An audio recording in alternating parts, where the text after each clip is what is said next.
Hello everyone, good morning to all of you. Welcome to logic पाठशाला।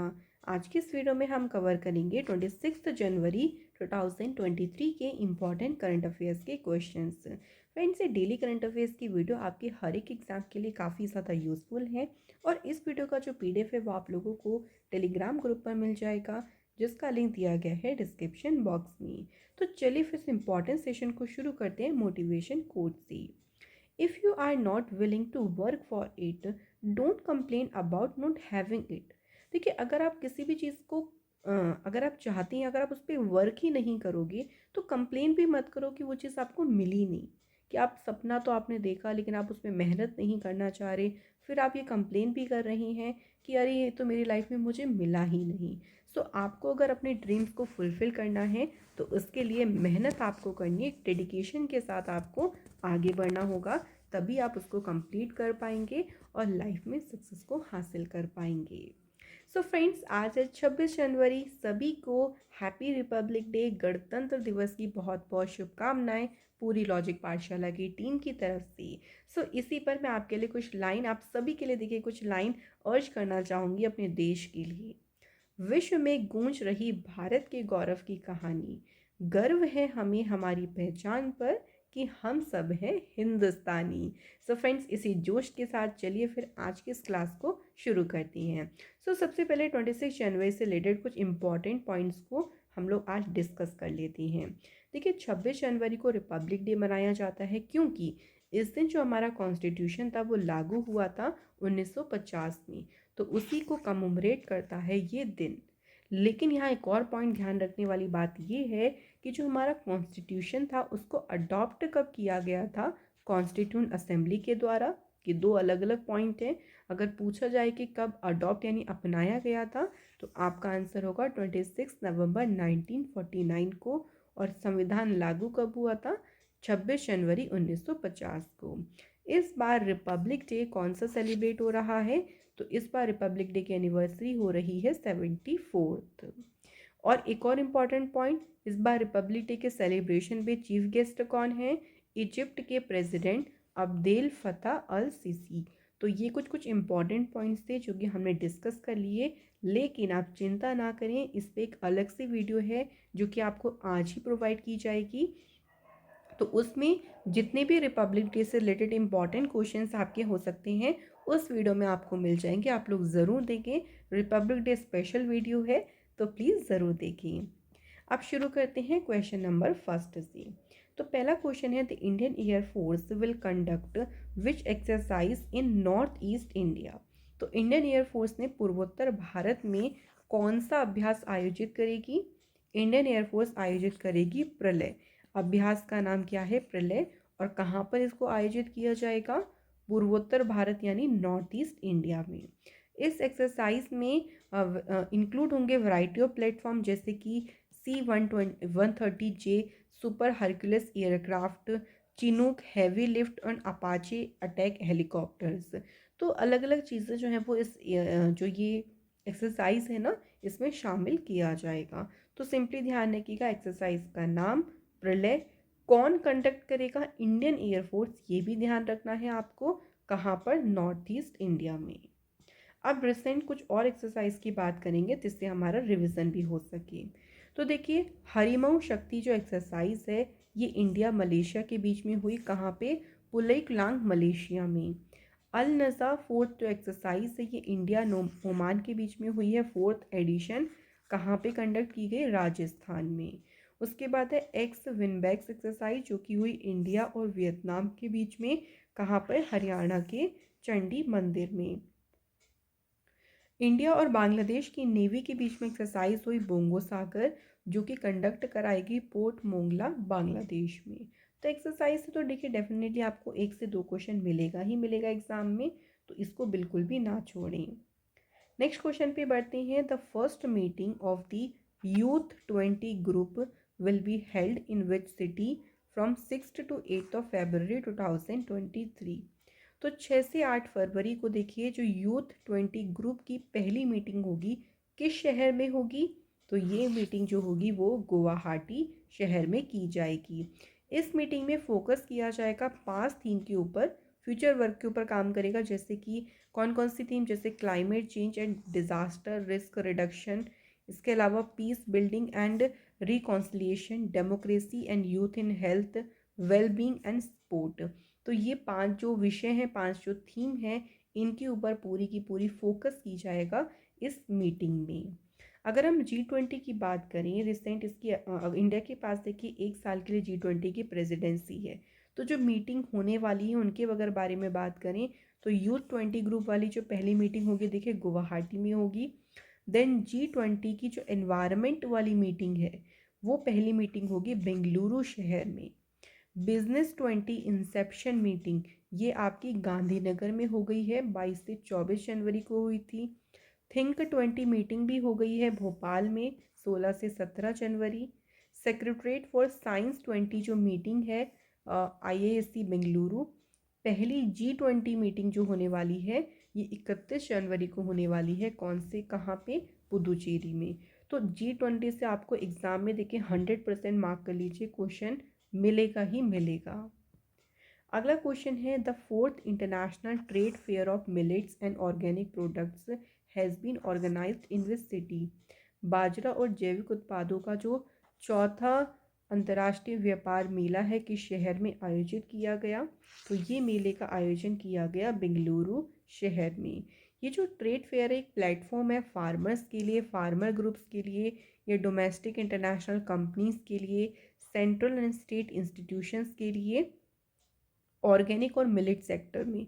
तो इस sector में उनके लिए एक प्लेटफॉर्म है ताकि वो कनेक्ट कर सके, एक्सप्लोर कर सके अपॉर्चुनिटीज़ एग्रीकल्चर में, हॉर्टिकल्चर में, प्रोसेसिंग में, मशीनरी में, एग्री टेक्नोलॉजी में।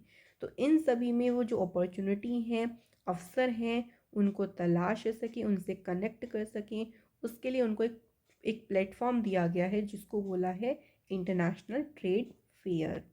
गवर्नमेंट ऑफ कर्नाटका जो है has been a leader in the promotion of millets. इन्होंने पहला ऑर्गेनिक्स और मिलेट फेयर ऑर्गेनाइज किया था 2017 में।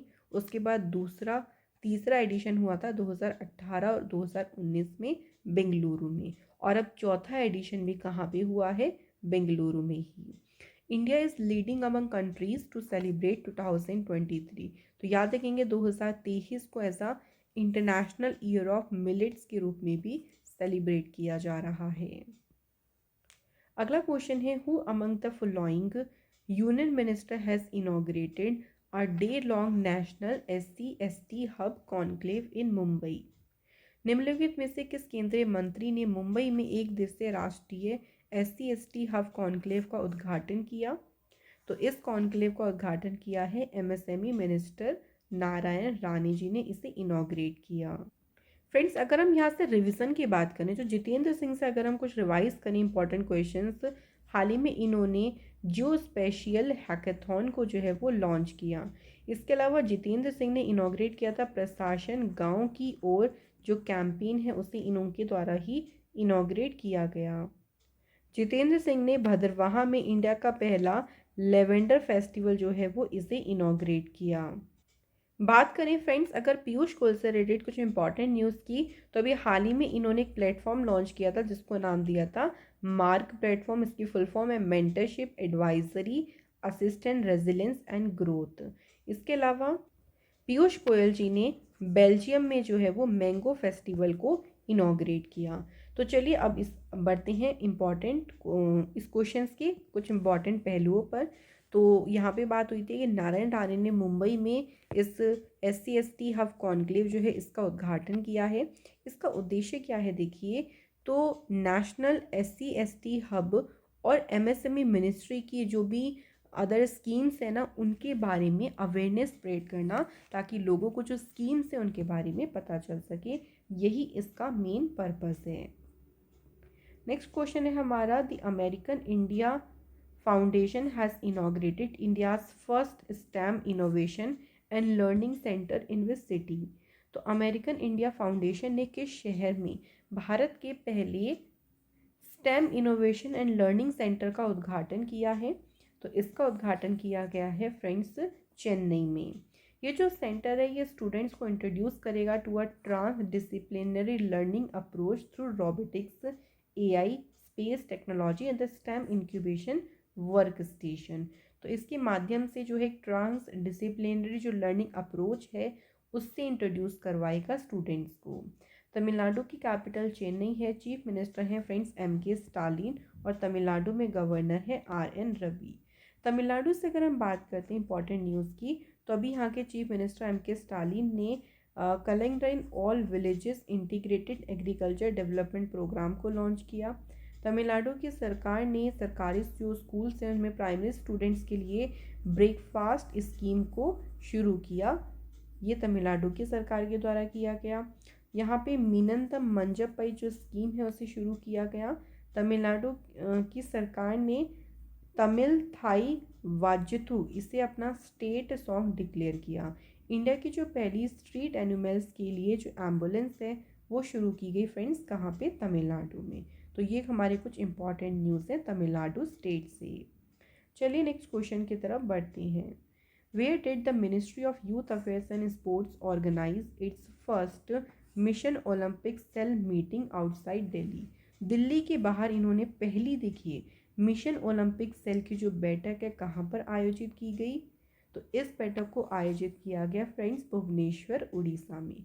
तो दिल्ली के बाहर जो है वो पहली बार ये मीटिंग कराई गई है। जो इसके मेंबर्स हैं वो डिस्कस करेंगे major agenda of India's Olympic programme और proposals for a target Olympic podium schemes athletes. तो एथलीट्स इसमें देखिए target Olympic podium scheme athletes के जो भी प्रपोजल्स हैं उन पर चर्चा करने के लिए ही मेंबर्स ने ये मुलाकात की है।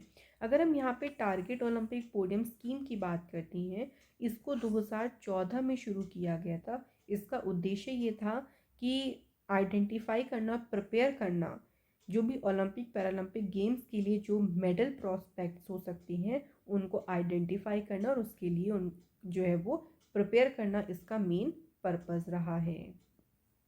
अगला क्वेश्चन है हमारा, which state government has launched a water conservation scheme with an outlay of 462.32 crore rupees to benefit farmers who faced drought in 2022? तो किस राज्य सरकार ने 2022 में सूखे का सामना करने वाले किसानों को लाभान्वित करने के लिए एक जल संरक्षण योजना को शुरू किया है? तो ये योजना शुरू करी है झारखंड की सरकार ने। इसके तहत राज्य के 24 डिस्ट्रिक्ट में जो है वो 2133 जो पॉन्ड्स हैं उनको रिनोवेट किया जाएगा और कुछ ऐसे टैंक होंगे उनका निर्माण किया जाएगा। तो इसका मेन पर्पस यही होगा कि जो ड्रॉट की समस्या फार्मर्स ने फेस करी है उसको दूर करते हुए उनको सिंचाई के लिए जो पानी है वो प्रोवाइड करना, ये इसका मेन उद्देश्य है। बात करते हैं फ्रेंड झारखंड की। तो झारखंड की स्थापना हुई 15 नवंबर 2000 को। कैपिटल है रांची। चीफ मिनिस्टर हैं हेमंत सोरेन। गवर्नर है रमेश बैस। लोकसभा सीटें हैं 14, राज्यसभा सीटें हैं 6 और असेंबली सीट है 81। अगला क्वेश्चन है, प्रधानमंत्री राष्ट्रीय बाल पुरस्कार 2023 have been conferred upon how many children for their exceptional achievement in 6 category? कितने बच्चों को देखिए प्रधानमंत्री राष्ट्रीय बाल पुरस्कार प्रदान किया गया है? तो सही आंसर है टोटल 11 चिल्ड्रन को ये अवार्ड दिया गया है। और ये अवार्ड किसके द्वारा दिया गया? प्रेसिडेंट द्रौपदी मुर्मू जी के द्वारा विज्ञान भवन नई दिल्ली में। 11 बच्चों को दिया गया है। टोटल 6 कैटेगरी में उन्होंने जो अचीवमेंट हासिल करी है जिसमें इंक्लूड हैं art, culture, bravery, innovation, social service और स्पोर्ट्स। तो इन कैटेगरी में 11 चिल्ड्रन को दिया गया है जिसमें से 6 बॉयज़ हैं और 5 गर्ल्स हैं। तो आपको इतना यहाँ से ध्यान रखना है। अगला क्वेश्चन है, विच of the following small finance bank has won the prestigious inclusive finance India award 2022? तो इनमें से कौन सा बैंक है जिसने ये पुरस्कार जीता है? सही आंसर है ESAF small finance bank limited ने प्रतिष्ठित समावेशी वित्त भारत पुरस्कार जीता है। ये जो अवार्ड है उन्हें दिया गया है कि फाइनेंशियल इंक्लूजन को का जो टारगेट उन्होंने, गोल उन्होंने दिया उसको आगे बढ़ाना, साथ ही में इंक्लूसिव ग्रोथ का समर्थन करते हुए इसमें अपना कंट्रीब्यूशन देना, उसके लिए उनको ये अवार्ड दिया गया है। ESAF स्मॉल फाइनेंस बैंक की स्थापना 10 मार्च 2017 को हुई। हेडक्वार्टर है इसका थ्रिसूर केरला में। MD CEO हैं पॉल थॉमस के। फ्रेंड्स, बात करते हैं रिसेंट के अभी कुछ और इम्पॉर्टेंट अवार्ड्स की। तो देखिए, bankers bank of the year का अवार्ड किसे मिला? कैनरा बैंक को। बेस्ट स्मॉल बैंक का अवार्ड किसे मिला? तमिलनाडु मर्केंटाइल बैंक को। फेडरल बैंक लिटरेरी अवार्ड 2023 सम्मानित किया गया राइटर के वेणु को। गजा कैपिटल बिजनेस बुक प्राइज मिला हरीश दामोदरन को। अगला क्वेश्चन है, which state has received Subhash Chandra Bose आपदा प्रबंधन पुरस्कार 2023 for excellence in disaster management for the year 2023। तो सुभाष चंद्र बोस आपदा प्रबंधन पुरस्कार ये किस स्टेट को मिला है? तो ये रिसीव हुआ है उड़ीसा स्टेट को। उड़ीसा स्टेट डिजास्टर मैनेजमेंट जो अथॉरिटी है वो स्टेबलाइज हुई थी 1999 में, जब उड़ीसा में एक बहुत ही बड़ी साइक्लोन ट्रेजेडी आई थी। उसी के बाद इसकी स्थापना की गई देखिए, और इसी के लिए ही उड़ीसा को मिला है Subhash Chandra Bose disaster management award. ये जो अवार्ड रिकॉग्नाइज करता है and the honour the invaluable contribution and selfless service rendered by individual and organization in India in the field of disaster management। तो डिज़ास्टर मैनेजमेंट या आपदा प्रबंधन के क्षेत्र में जो भी सेल्फलेस सर्विस और जो अपना इनवैल्यूएबल कंट्रीब्यूशन दिया जाता है उसी को ऑनर करने के लिए, रिकॉग्नाइज करने के लिए ये जो अवार्ड है वो दिया जाता है। तो फ्रेंड्स, इसी के साथ हमारी आज की वीडियो के जो सभी इंपॉर्टेंट क्वेश्चंस थे वो यहाँ पे हो जाते हैं कंप्लीट। अब टाइम आता है रिवीजन करने का। तो चलिए फिर मेरे साथ आप लोग रिवाइज करें कल के क्वेश्चंस। पहला क्वेश्चन है, Indian navy has organized a 6 day long mega biennial tri services amphibious exercise जिसका नाम है एमफेक्स। कौन से राज्य में इसका आयोजन किया गया ये बताना है। तो इसका आयोजन किया गया फ्रेंड्स आंध्र प्रदेश में। और ये जो मिलिट्री एक्सरसाइज है ये इंडियन आर्मी, इंडियन एयरफोर्स और इंडियन नेवी इन तीनों के बीच में इसको आयोजित किया गया। Which of the following armed force is conducting ops alert exercise. तो कौन से सशस्त्र बल इसका अभ्यास कर रहा है? Border security force. Prime minister Narendra Modi ji named how many islands of the Andaman Nicobar island after Paramvir Chakra awardees on the occasion of Paramvir Diwas, Parakram दिवस। तो देखिए, कितने आइलैंड्स का नाम जो है वो जो परमवीर चक्र अवॉर्डीज रहे, विजेता रहे, उनके नाम पर रखा गया। तो टोटल 21 आइलैंड्स का नाम रखा गया। और एक जो सबसे बड़ा अनमेन्ड आइलैंड था उसका नाम सोमनाथ शर्मा जी के नाम पर रखा गया, जो कि सबसे पहले इनको परमवीर चक्र से सम्मानित किया गया था। Which state government is planning to make the state as a first green energy state by the end of 2025। तो इसके लिए जो योजना बना रहा है ये है हिमाचल प्रदेश। नेक्स्ट है, Charaideo moidams in India's nomination for UNESCO world heritage site status in cultural category.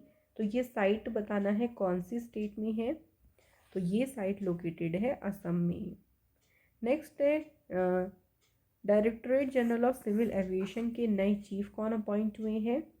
Right answer is Vikram Dev Dutt. Who has been appointed by the Delhi High Court as administrator to manage the use of funds for the International Shooting Sport Federation World Cup। तो friends, यहाँ पूछा गया ISSF world cup के लिए धन के उपयोग का प्रबंधन करने के लिए दिल्ली उच्च न्यायालय द्वारा एडमिनिस्ट्रेटर के रूप में अपॉइंट किया गया है AK सीकरी को। Who has been awarded the Pandit Hari Prasad Chaurasia life time achievement award. तो फ्रेंड्स, इस अवार्ड से सम्मानित किया गया है डॉक्टर प्रभा आत्रे जी को। Who is the author of the book जिसका टाइटल है coaching beyond my days with the Indian cricket team. ये बुक लिखी है R Kaushik and R Sridhar ने। In the India open badminton championship who won the women single final at the KD Jadhav indoor stadium. So महिला एकल का जो final है किसने जीता? ये जीता फ्रेंड्स आन सियोंग ने। तो ये थे हमारे कंप्लीट इंपॉर्टेंट क्वेश्चंस। कल आप लोगों से क्वेश्चन पूछा गया था। तो EAPF जो आवाज़ पोर्टल है इसे अमित शाह जी ने लॉन्च किया था और सेकंड का आंसर है IIT दिल्ली। सो फ्रेंड्स, आप सभी के बिल्कुल राइट आंसर रही हैं, सभी ने बिल्कुल ठीक आंसर करे। So thank you so much all of you. And आज के हमारे कॉमेंट हैं Vasudev Chaudhary, Diksha Yadav and Pradeep Das. Thank you so much once again guys. आप लोग भी कमेंट करें, आपका नाम भी यहाँ पे ज़रूर बोला जाएगा। तो चलिए फिर आज के क्वेश्चंस में पहला क्वेश्चन है, किस राज्य के डिप्टी चीफ मिनिस्टर ने वंदे मातरम जो इनिशिएटिव है इसे शुरू किया। नेक्स्ट क्वेश्चन है, who became the first Indian player जिन्होंने प्ले किए 400 T20 मैचेस। 400 T20 मैच खेलने वाले पहले भारतीय खिलाड़ी कौन बने हैं। तो ऑप्शंस में से आप लोग अपना सही आंसर चुनें और हमें कमेंट करें। तो ये थी फ्रेंड्स आज की हमारी इम्पॉर्टेंट क्लास। मैं आशा करती हूँ कि इस क्लास से आपको ढेरों सारी नॉलेज मिली होगी। और अगर आपको हमारी क्लास अच्छी लगी है, अगर आपको हमारी वीडियोस पसंद आती हैं, तो प्लीज़ फ्रेंड्स वीडियो को लाइक करें, शेयर करें और चैनल को सब्सक्राइब करें। Thank you so much for watching this video.